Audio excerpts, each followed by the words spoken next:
Ini unik orangnya dan cara berpikirnya pun out of the box. Terima kasih saya ucapkan ya, pertama ke Pak Pembina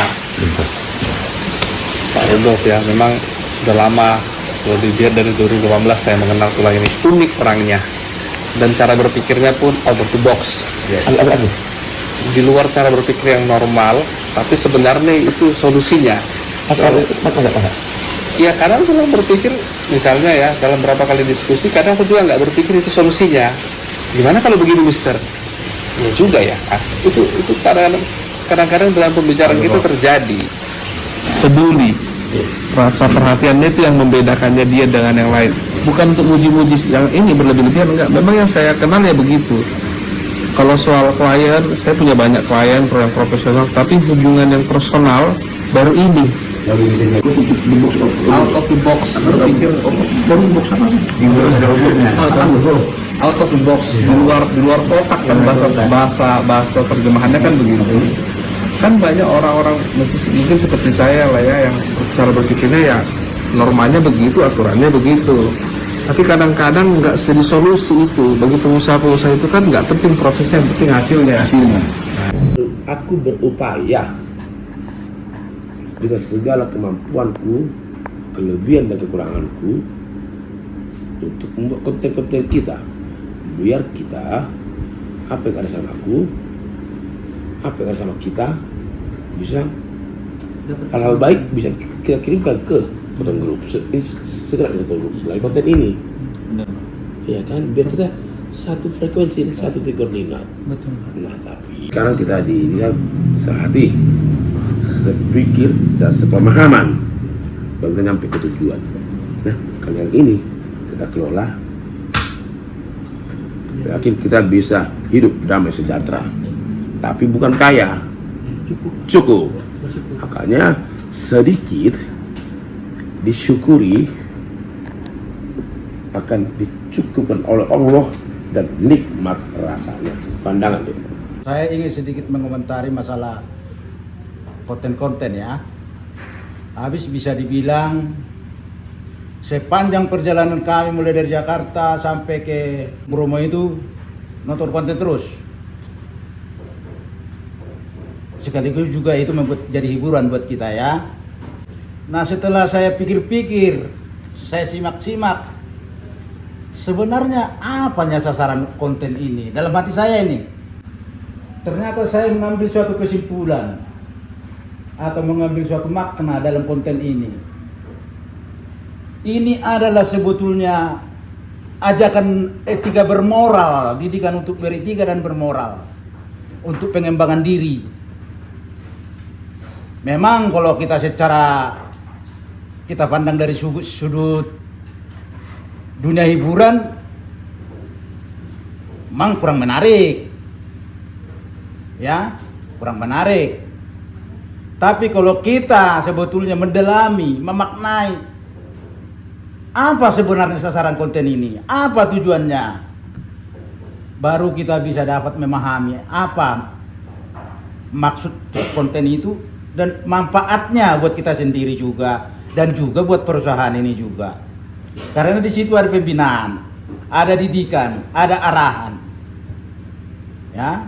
Bahkan boleh saya bilang, mungkin sebagian besar nggak usah jauh-jauh, nggak usah ikut konten apa dulu. Kita yang di sini aja malas nonton konten ini, iya kan? Karena kalian merasa tidak tertarik. Tapi coba kalian pahami dulu isinya apa, sasaran konten ini apa, tujuannya apa ini. Saya juga bahkan pembina dulu pernah, abang nggak pernah nonton konten ini. Nah, setelah saya simak-simak, saya bilang, makanya karena mungkin ada juga faktor kesendirian saya tonton di kamar, berulang-ulang saya tonton itu. Saya simak-simak, apa yang harus ditonton di sini. Baru setelah saya dapat maknanya, dapat sasaran konten itu, baru saya merasa plong perasaan saya, oh inilah manfaatnya. Sehingga wawasan kita itu begitu terbuka gitu loh. Tahu beretika dan bermoral terhadap sesama. Gitu ya.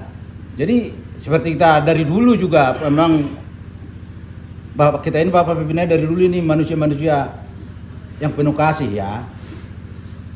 Makanya saya waktu saya pulang dari Malang juga, makanya saya bilang memang dia adalah manusia yang unik, kan saya bilang seperti itu.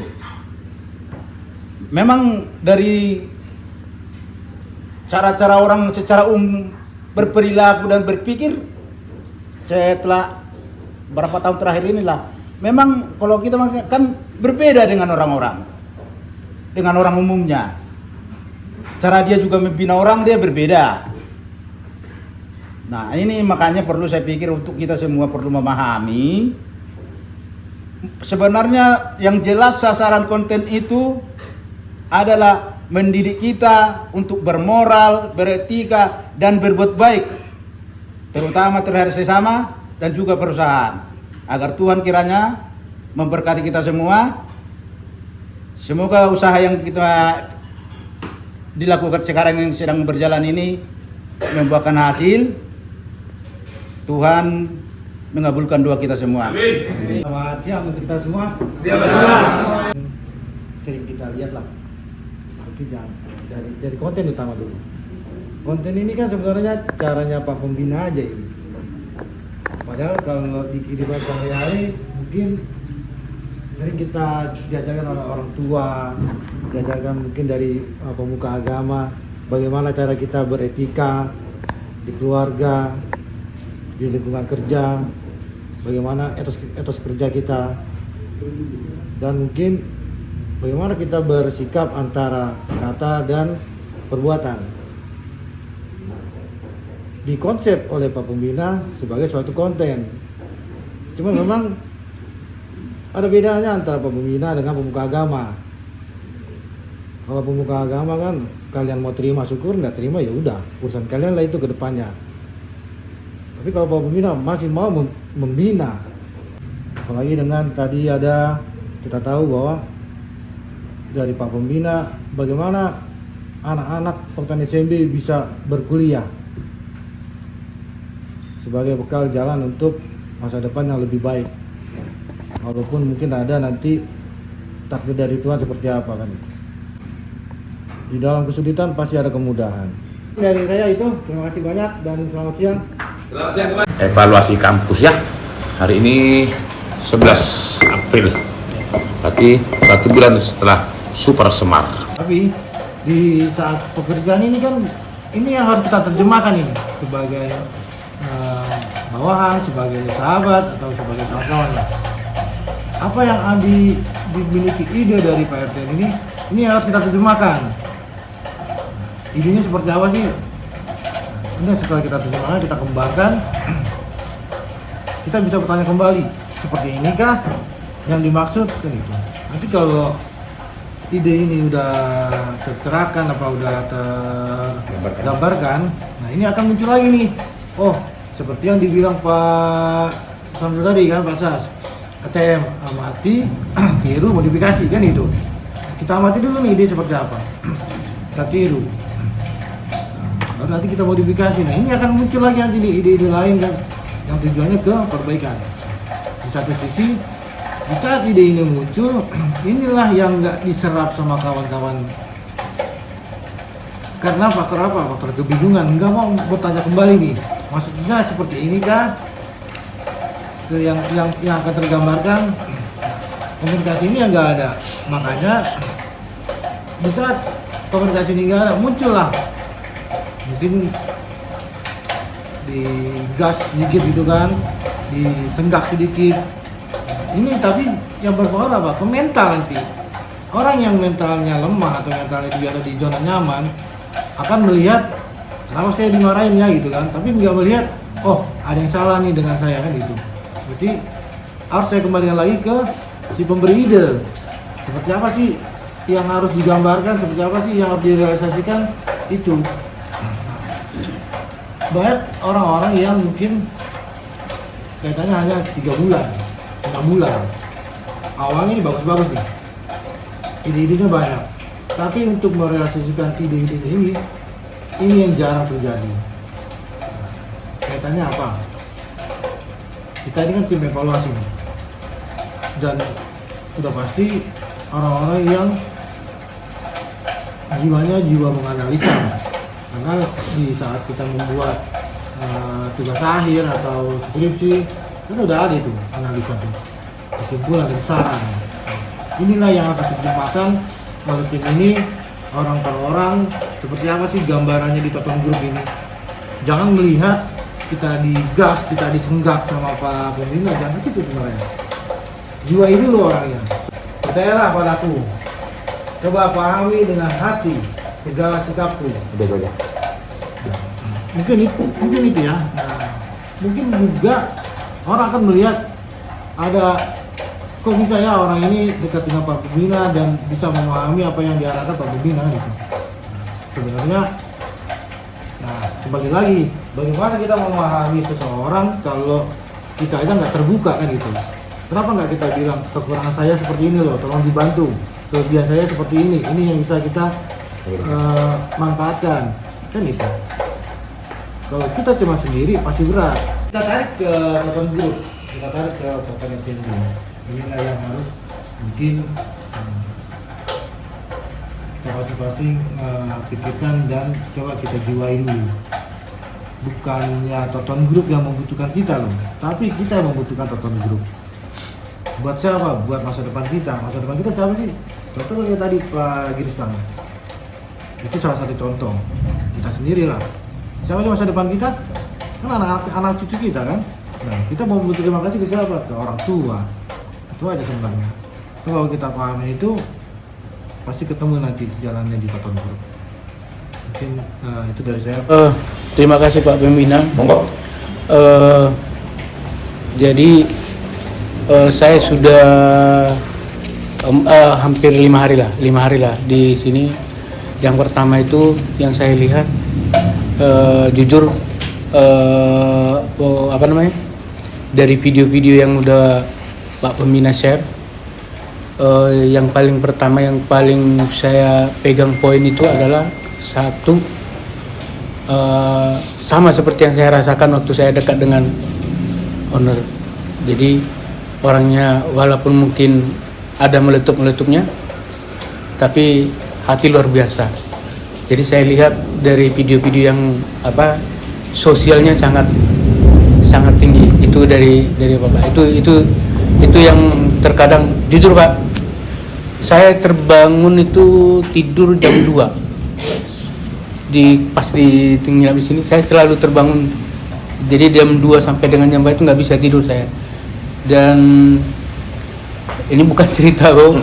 Saya selalu berdoa, saya berdoa dalam hati di waktu saya terbangun itu, bukan menghayal tapi saya berdoa kepada Tuhan supaya yang pertama itu saya bisa memberikan kontribusi, itu yang pertama. Yang kedua, singkat cerita dari video-video yang Bapak putar, tinggal saya sebenarnya yang mau menempa diri di Toton ini, karena dari pribadi Bapak saya lihat sudah luar biasa, sama seperti yang saya rasakan waktu saya dekat dengan Pak Siar Sitorus.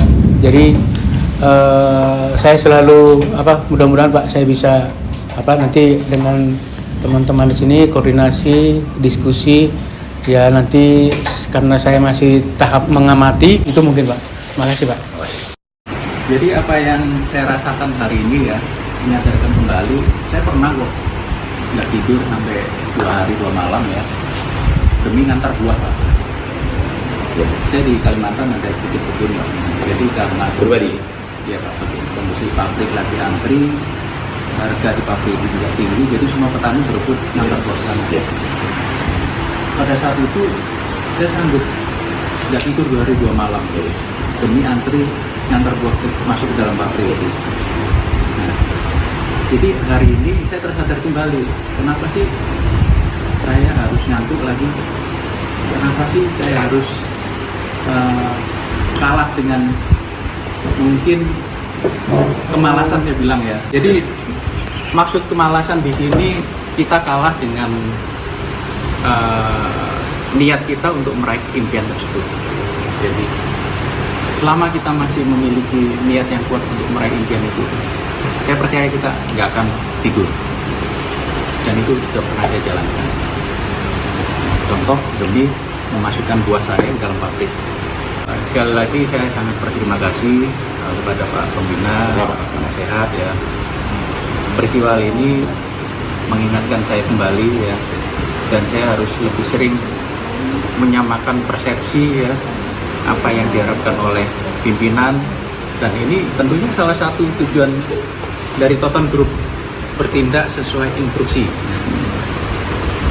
Begitu juga dengan kita tim ANEF ya, tim evaluasi ya. Bagaimana sih kita harus menyamakan impian kita seperti yang diimpikan oleh Pak Pembina. Bisa saya sampaikan terima kasih atas pembelajaran hari ini. Mudah-mudahan Toton Group dan Bapak juga keluarga bisa tetap sehat, perusahaan bisa lebih maju, berkembang, gaji karyawannya naik, bonusnya besar, dan pabrik bisa segera terrealisasi. Selamat malam, salam sejahtera buat kita semua. Melalui konten yang saya tangkap, ada kata-kata yang mudah diucapkan tapi sulit untuk dilakukan. Tapi itu bergantung kepada diri kita masing-masing. Jujur, tulus, ikhlas, dan fokus. Itu kata yang mudah di lisan untuk diucapkan, tapi sulit untuk dilaksanakan dan butuh effort dan tanggung jawab. Saya juga secara pribadi perlu banyak belajar lagi, Pak. Walaupun memang saya dari awal juga sudah dulu di kebun ya, Pak. Cukup lama kerja di kebun. Saya juga sudah bahkan di kebun yang sama, satu tempat saya sampai berganti beberapa kali pimpinan kebun, manajer yang istilahnya stylenya berbeda-beda, Pak. Tapi yang saya dapatkan, saya dapat ilmunya, dan alhamdulillah saya masih dapat kepercayaannya. Itu saya syukuri, walaupun kata orang, kamu nggak bosan apa di situ terus? Kamu nggak bosan apa di kebun itu terus? Tapi itu pelajaran buat saya dalam meniti karir selama ini. Beberapa tahun yang dulu itu menjadi pengalaman menarik karena saya juga melihat kondisi kebun dari mulai manajer tinggal di barat, terus dia pindah sampai ke kopel yang untuk pegawai mandor, terus dia pindah lagi untuk menempati yang memang rumah itu untuk perumahan staf levelnya jabatan dia. Itu saya rasakan dan saya lihat sendiri bagaimana perkembangan kebun itu dari mulai merintis, merawat, sampai panen, sampai istilahnya kalau bisa kita bilang settle atau stabil. Dan saya lihat juga tidak ada mungkin kebun yang tidak punya masalah. Semua masalah pasti ada, baik dari legalitas, hukum, finansial, sosial, itu semua menjadi masalah. Tentunya Pak Pembina memasukkan kami-kami ini semua untuk menelaah masalah-masalah itu tadi dan mencari solusi yang terbaik buat kita. Pengalaman saya sebelumnya juga, saya juga pernah seperti sekarang ini berada di ring 1. Di ring 1 dekat satu meja dengan owner, tapi mohon maaf, berbeda yang saya dapatkan dengan Bapak kali ini dengan owner saya yang sebelumnya. Dengan tidak mengurangi rasa hormat, tetap mereka juga terbaik, pernah berbagi ilmu dengan saya, dan di sini saya dikasih kesempatan kembali di posisi yang sebelumnya menjadi ring 1 di bawah Bapak. Banyak PR-PR memang yang harus saya kerjakan di sini, tapi saya yakin, ketika yakin itu saya yakin saat bertemu sama Bapak saat pertama kali, saya yakin mudah-mudahan pilihan kali ini saya tidak seperti pilihan sebelum-sebelumnya. Saya bisa memberikan kontribusi yang terbaik untuk Toton. Bisa melihat Toton ini seperti melihat kebun-kebun sebelumnya yang sudah saya pernah lihat, level-level naik levelnya itu seperti apa. terbangnya langit 1, langit 2 sampai langit ke-7, melintasi badai seperti apa. Mudah-mudahan itu Pak harapan saya. Memang sulit, tapi setiap kesulitan saya yakin pasti ada jalan. Semua kita pernah jatuh, semua kita pernah mungkin berada dalam posisi yang paling bawah di hidup kita. Tapi pilihannya cuma 2. Kita diam, terpaku, atau kita pilih untuk bangkit, berdiri, dan maju ke depan. Itu saja Pak dari saya malam ini. Mudah-mudahan apa yang kita diskusikan malam ini menjadi pemicu buat tentunya saya pribadi, buat semangat saya, dan buat kita semua di tim Kauton Group Semangat Maju Bersama. Terima kasih Pak.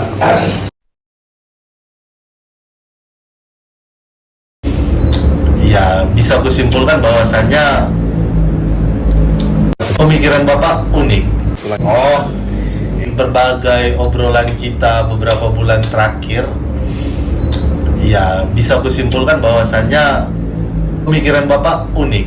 Jadi dalam arti kata, kalau kondisinya Bapak bisa istilahnya menenangkan pikiran, ini terpeta, ini jelas sebenarnya. Jadi seolah-olah puzzle itu datang sama Bapak kayak tumpukan gitu. Nah, sehingga itu yang salah satu aku tangkap dari Bapak, dari omongan Bapak. Kalau satu udah ada yang nangkap, aku bisa menguraikan yang lain. Karena dok bilang, aku nggak pintar bang, cuma kalian suka datang intuisi. Begitu datang di otakku ini, gua sama teman dikerjakan, kerjakan, ya mau ranger ada laporannya, ya itu. Kalau dikatakan teman, iya kalau ya balik lagi, ya itu dia dulu gimana? Itu gimana? Nah, itulah makanya aku selalu butuh menggali dari Bapak, karena yang seringkali Bapak coba lepaskan adalah tumpukan puzzle. Aku punya puzzle ini, ibarat kata yang aku tangkap nih Pak ya, subjektif ya. Selama ini Bapak menyampaikan sesuatu itu, Bapak menyampaikan ibarat Bapak beli mainan puzzle di Gramedia satu paket, udah bertumpuk-tumpuk dan acak, Bapak bilang ke orang, ini gambarnya sungai ini loh nanti, gitu. Tapi masih acak-acakan gitu. Nah, Bapak butuh orang untuk bisa bantu Bapak menguraikan itu. Salah satu yang melakukan, ya aku tanyakan secara detail, supaya apa? Biar lebih jelas potongan itu satu demi satu posisinya di mana. Nah, kalau nanti ini udah jelas nanti posisinya di mana, barulah kita bisa susun. Barulah nanti kelihatan bentuknya. Oke, benar ini gambar sungai. Kemarin aku bilang, gitu. Pokoknya aku apa bilang? Pokoknya kagum lah, terkesima kagum sama ya. Ya, terkesima. Baru aku bilang, Bapak seperti nggak ada. Apa bilang? Kayak nggak pernah Bapak ketemu orang kayak gitu sebelum-sebelum. Kalau diantar iya aku bilang. Tapi karena sudah ada si Risa lah itu. Nah, dan ada lagi.